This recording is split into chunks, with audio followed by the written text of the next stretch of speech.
Swayam Prabha. Digital India. Educated India.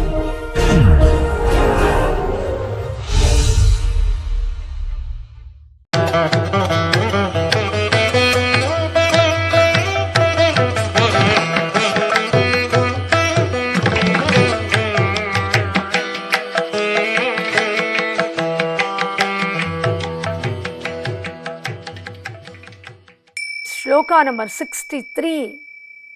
Each and every karana is explained. The definition of these karanas are given. So, I will just give you one or two and then we will move on to the other elements. Vame pushpaputam parshve padaha agratala sancharaha tatha cha sannatam parshvam tala pushpaputam bhavet. So he says, what is tala pushpaputa? Pushpaputa should be head on the left side of the body and the foot should be in agratala sanchara posture and the side should be bent nicely, sannata. So just if you read this line, how do you perform this Tala Pushpaputa Karana? It's very difficult. Now we have to move on to Abhinava Bharati, and this is a very difficult task even with Abhinava Bharati. Here I salute my Guru, Dr. Padma Subramaniam, who has reconstructed all the 108 Karanas. And when this kind of English translations were not available and these types of various publications were not available, and that too combining this with the Karana sculptures in Chidambaram, Tanjavur and Kumbakonam, the forms seen there, and of course the reconstruction of Chari should be done. We don't know what is Pushpaputa. Of course, based on the idea, it can be done like this, was given to us from the earlier scholars, earlier parampara. Some of the hastas, as seen in other texts, were in vogue, but what were the charis? The charis are to be read only from the later chapters.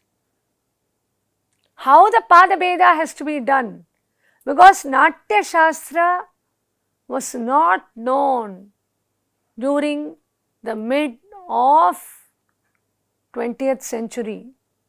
Only we got the text, the Manmohan Ghosh text and other texts later, and the first text we saw, the full of Natya Shastra, was in 1964 around, the GOS volume. And after that, simultaneously Manmohan Ghosh text was there, and then the translation came. And even then this was not in practice. So it was very difficult to identify the movements of Hasta and Pada, Padachari, Padasthanas, Nritta Hastas. It was a mammoth task. She had taken it as her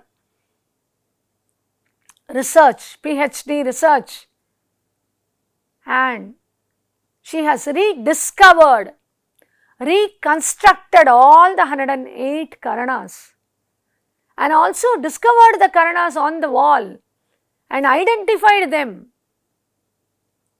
And with the shlokas in Chidambaram Karana sculptures, she could identify the shlokas with Natya Shastra and match the movements. And it was not easy.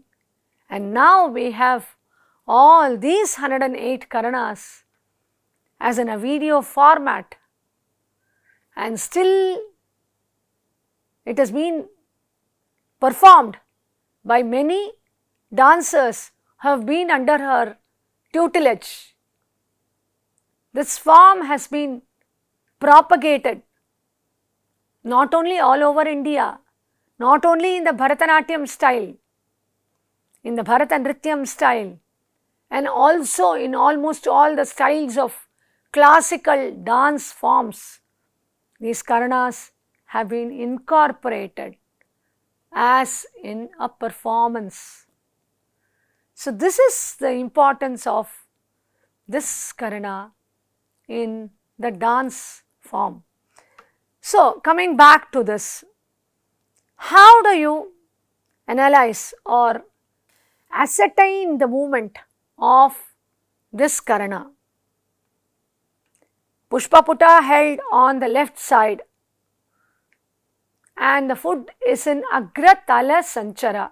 Agra means tip, Tala means sole, Sanchara means it has to be moved on the tips, and Sannata, Nata is bent, Sannata, nicely bent on the side.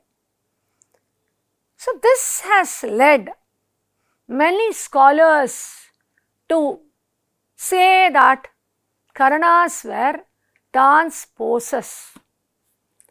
On witnessing the temple sculptures, they have given their ideas telling that these Karanas were temple sculpture, which are seen in temple sculptures, are dance poses. So, here again my Guru has decoded them into small movements and combined movement as a Karana, that is a movement of Achari, the leg movement, a movement of the Hasta, a hand movement, Nritta Hasta, and the movement of the Sana, the positions, and finally conceived a total movement, which is a movement, and she says the sculptures are moment of a movement. It is a part of a movement. It's a split second of a movement. It's a photograph taken when the dance was performed. So it is a movement. We understand that through the elements of Abhinava Gupta's Abhinava Bharati, because in the Abhinava Bharati, for this Talapushpaputa Karana, he explains in detail. He says how this Talapushpaputa is got, how it has to be placed on the side. He says the Hastas has to be done as Vyavartita and Parivartita. The internal and external twist of the movements will lead to Pushpaputa and to be kept on the side. Same way the Padachari has to be done. The Padachari, the leg has to be raised and kept forward on the sides and finished in an Agratala on the tip of the toe, and that is how it has to be performed. So, combining both the Hasta and the Pada, it becomes Talapushpaputam Karana, he says.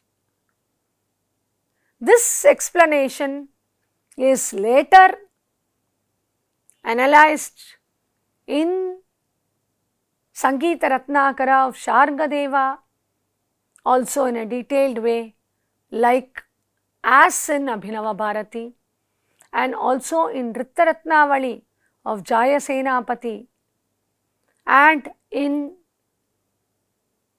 Sangeeta Muktavali of Devanacharya, and many other following texts which talk about the Marga form of dance, which talk about Bharata's form of Karanas. There are many texts which deal with the Deshi Karanas, but the Marga Karanas are mentioned by some of the texts. But of course, the numbers are changed, the orders are changed.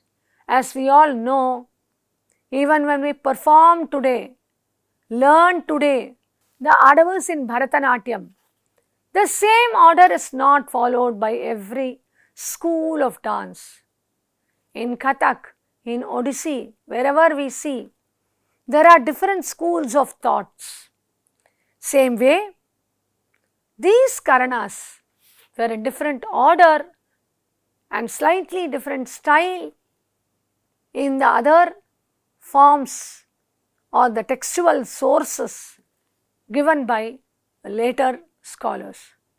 That is how Bharata explains all these Karanas. So, the Avali was given earlier and the definition, the Lakshana is given here from the Shloka 63 and moving forward. This is how Bharata defines the Karanas from the Shloka 63 till the Shloka 171. All the 108 Karanas are defined in each taking one verse. Then he moves on to explain the Angaharas. As Bharata has already told, Angaharas are combinations of Karanas. He now gives the 32 Angaharas. The names of the 32 Angaharas are given earlier. Now, the description of these Angaharas are given here. Starting with Sthirahasta, the first Angahara. What does he say about this Angahara? He says, Prasarya Ukshipya cha karau samapadam prayojayet. After raising the arms, perform samapada sthana and vyamsita apasritam. So then he moves on to name the Karanas. As I told you, samapada sthana and samapada karana. There is a samapada sthana, there is samapada chari and samapada karana also. Then it is to be done the other successively, the other Karanas such as Nikuttaka, Urudvritta, Akshipta, Swastika, Nitamba, Karihasta and Katichinna are to be performed after performing the sthana called Pratyalidam. So, after the Samapada Karana, then the Vyamsita Apasrita is to be done, then the Pratyalida Sthanam, and then moves on to all these Karanas, and that is how the Sthirahasta Angahara is to be performed. Then he explains the next Karana, Paryastaka, Suchividda, Apavidda, Akshiptaka, Udghattita, Vishkamba, etc. And there are many Angaharas, He moves on to explain the Angaharas here, the combination of Karanas. Now, all these 32 Angaharas are explained in detail here. Now, let us move on to the Rechakas, Pindi Bandhas and other elements of Nritta. What are Rechakas? Rechaka comes from the word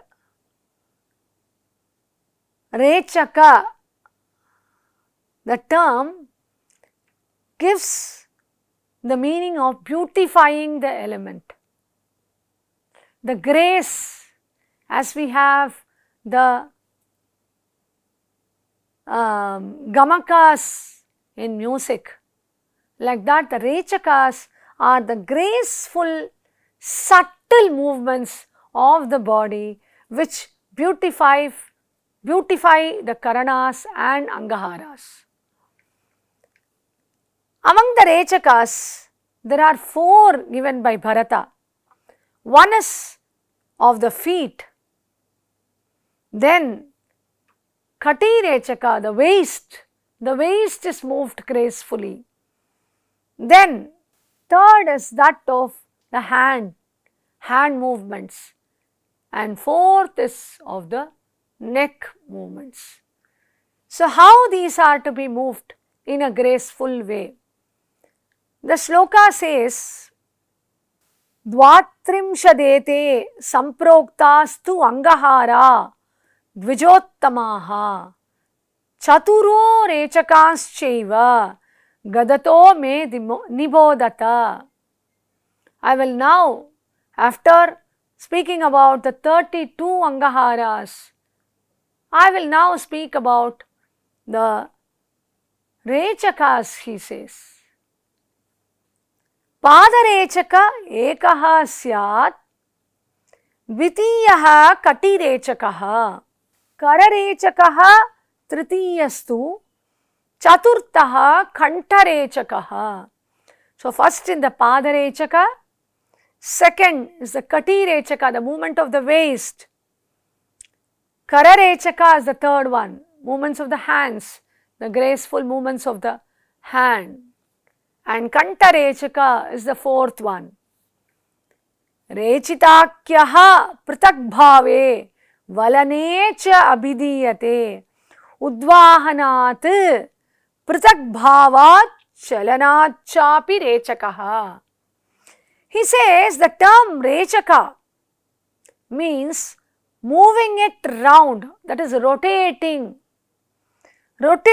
separately, just rotating the elbow, just rotating the wrist, just moving the fingers, just moving the shoulders. All these subtle movements, the whole movement of the arm, the rotation of the arm is to be understood as Rechaka. So each and every part of the body will be rotated. Of course, if you see the neck, you can see in the dolls where you see the neck is rotated. So these are called Rechakas.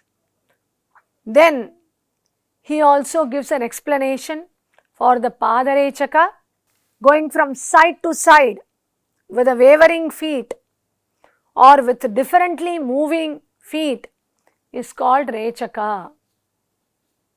Katirechaka, raising up the trika, that is the back part of the vertebral column, and turning the waist is Katirechaka, drawing the waist back also. Then Hastarechaka, raising, throwing the hand up, putting forward, turning around, and all these drawing back are all Hastarechakas. We see especially in the movements of Kathak, where almost all the Hastarechakas are used.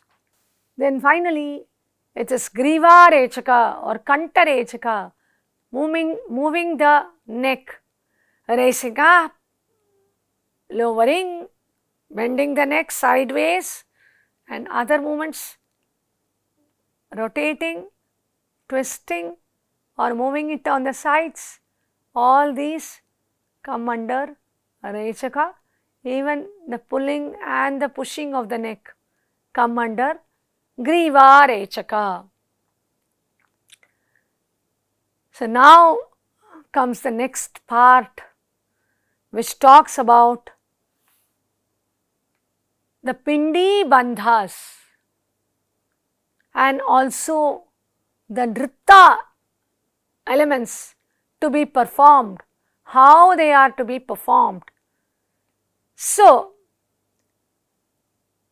here Bharata says, after watching the beautiful dance of Shiva and Parvati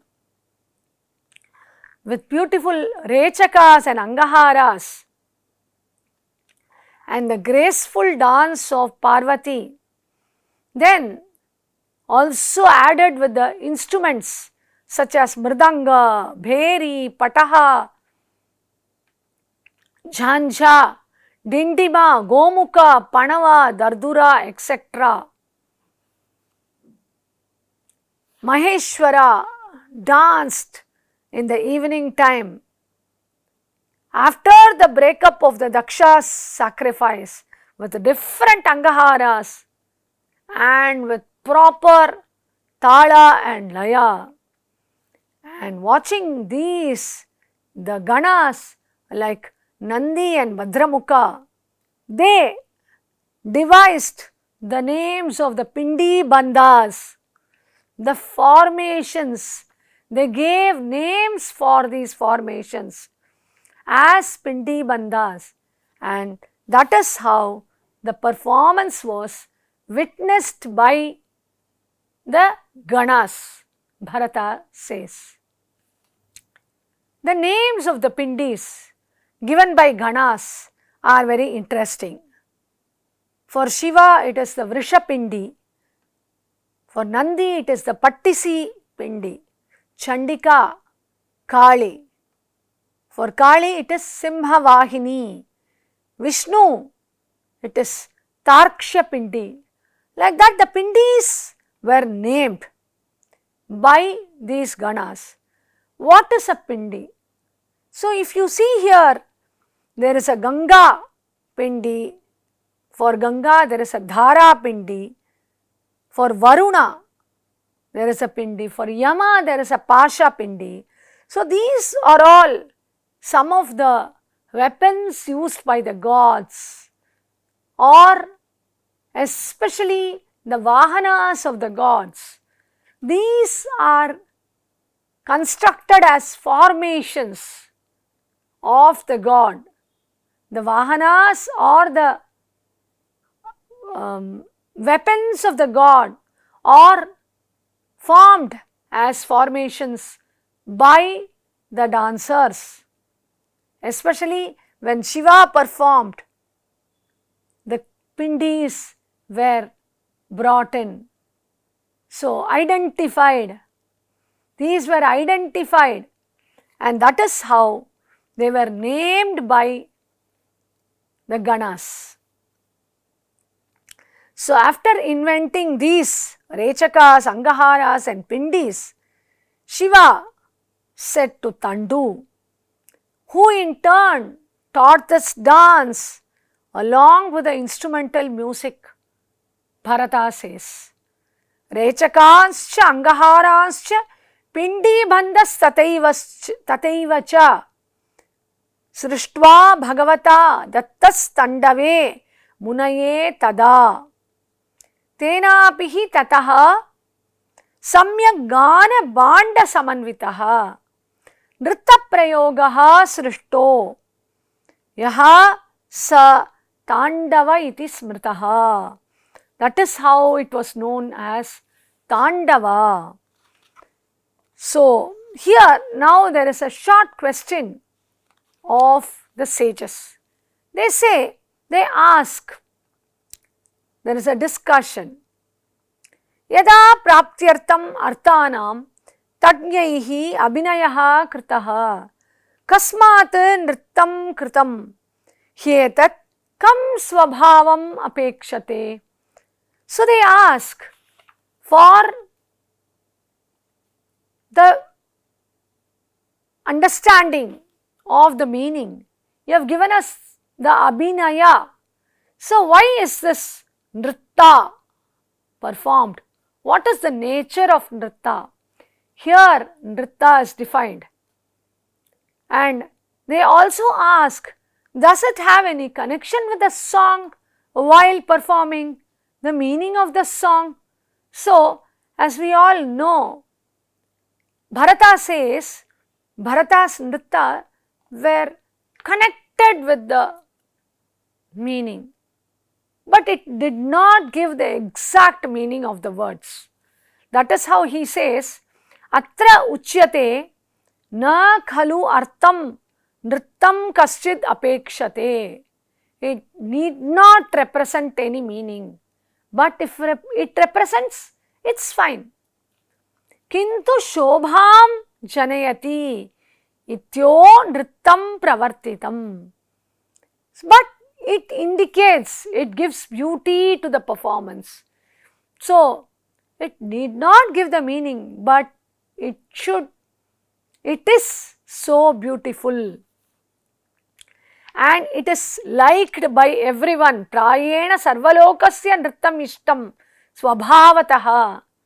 Mangalyam iti kritva cha nrittam etat prakirtitam. It is mangalya, it's so auspicious. And it is to be performed in the vivaha, prasava, etc. So, it is to be performed in the amusement and the occasions of marriage, childbirth, reception, etc. And that is how this nritta is to be enjoyed by everyone, Bharata says. And then he says, perform this dance in connection with the singing of songs. Connect it with the songs and perform. That is how later in Abhinavagupta's commentary, he has given each and every karana the vinyoga. He says, this is to be performed while happy, while in happiness. This is to be performed while rejecting. This is to be performed in the Akasha Vimana. This is to be performed as a bird. This is to be performed as an animal. All these karanas, when I explain these karanas, you will understand. So, these are given by in Abhinavagupta's Abhinava Bharati. And earlier we saw the term Vardhamanaka. So, here Bharata says, this Tandava should accompany the adoration of the gods, and it is the gentler form is called Lasya, that is the Sukumara Prayoga. Here the term was not Tandava and Lasya. Here it was called Uddhata Prayoga and Sukumara Prayoga by Bharata. Then he called Tandu and he asked him to give the Lakshana of Tandava, and then moved on to explain Vardhamana. So, to improvise a song, for the improvisation you can use these karanas. And he says, he also adds, as in its performance the Kala and the Laya attain Vriddhi. So, you increase the aksharas slowly. So, that is called Vardhamana. Then he moves on with the technical terms such as Asarita. So, after setting down the musical instruments, the Asaritas should be performed. These are all songs which were named in a different term in those days. So, they are all to be performed, and the dancer should enter the stage playing, and the playing of the instruments should be started. Now, this chapter also talks about how the dance is to be performed in a Purva Ranga. Purva Ranga is the next chapter which gives you the details of the invocation. So, now let us see in detail when you come to the chapter of Purva Ranga about the dance form which is to be performed there, which is explained in the 4th chapter as how the dancer should enter the stage performing the Pushpanjali and the playing of the drums, and also the performance of Pindis, Angaharas and Karanas, how they are to be performed, and thus every rule regarding the Asarita is given in the chapter. The 4 varieties of Pindi Bandhas given here by Bharata: Pindi, a lump, and the second one, is a cluster, Shrinkalika, like a chain. And then Lata Bandha, it's like a net or like a creeper. And finally, Bhedyaka, where it is separated. So these are varieties of Pindi Bandha explained. And then he moves on to the performance of Chandaka. And the Asaritas performed here. And then finally he says Bharata moves on to the occasions suited to dance. What are the occasions suited to dance? Where dance is to be performed. That is how we move on to the chapter called Purvaranga, where it is to be performed. And Bharata also gives a detailed description of occasions where the dance has to be prohibited, where the dance should not be performed. The Shoka elements, the Virahotkandita, Khandita Nayika, all these Nayika varieties we will be seeing in the later chapters. And during this time, the dance should be avoided. And he also talks about the playing of the drums, how the drums are to be played accordingly. So these are also connected with Purvaranga. And thus, the drums when it should not be played, that is when there is an element of shoka, or drums should not be played at the time when the principal song and the varnas have been finished or it's beginning afresh. That is, here he says, when Bharata in his word says, when the words need to be understood by the audience, the preference to be given for the words, the lyrics, the Bhandavadyas should not be performed, he says. And that is how the chapter 4 is completed by Bharata. And after moving on to the 5th chapter, we will be again looking into the Pindi Bandhas and the Vardhamanas and Asaritas which are to be performed in the Purvaranga of a Natya. With this, we conclude with chapter 4. Namaste.